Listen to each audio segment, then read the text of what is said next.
আজকের দিনটি বাংলাদেশের ইতিহাসে একটি গুরুত্বপূর্ণ অধ্যায়। পলাশীর সূর্যাস্ত,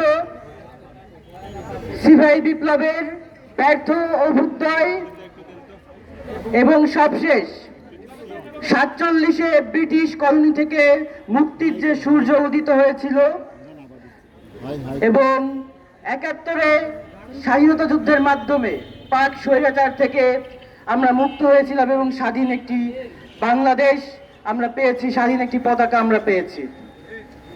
তবুও যে অত্যাচার, জুলুম, যে বেইনসাফির বিরুদ্ধে আমরা যুগের পর যুগ, শতকের পর শতক লড়াই করে এসেছি, আবারও সেই একই আধিপত্যবাদ, দিল্লির আধিপত্যবাদ আমাদের উপর চেপে বসে।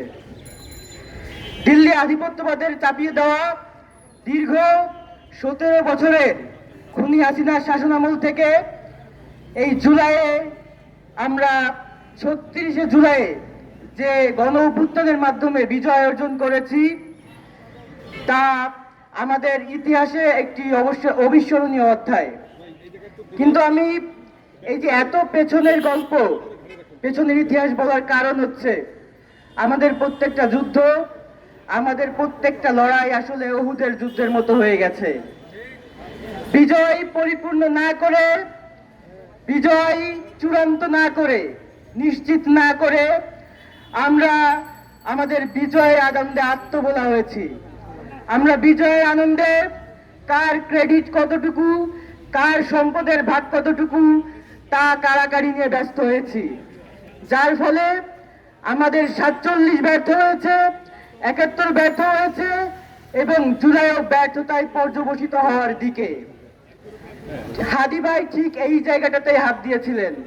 তিনি 24কে সিপাহী বিপ্লবের মতো ব্যর্থ হতে দিতে চাননি।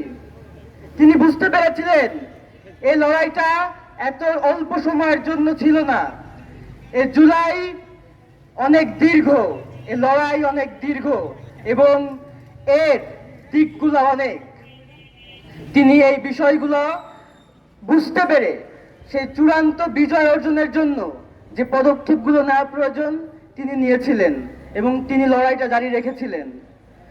বাংলাদেশের মানুষের, এদেশের মাজলুম মানুষের চিরকমন যে শত্রু, তারা বুঝতে পেরেছিলেন এই ওসমান হাদি আমাদের আসল জায়গায় হাত দিয়েছে, আমাদের মুখোশ খুলবার জন্য সে একাই যথেষ্ট, যার জন্য লজ্জাজনকভাবে কাপুরুষের মতো তারা আমাদের ওসমান হাদি ভাইকে হত্যা করেছে।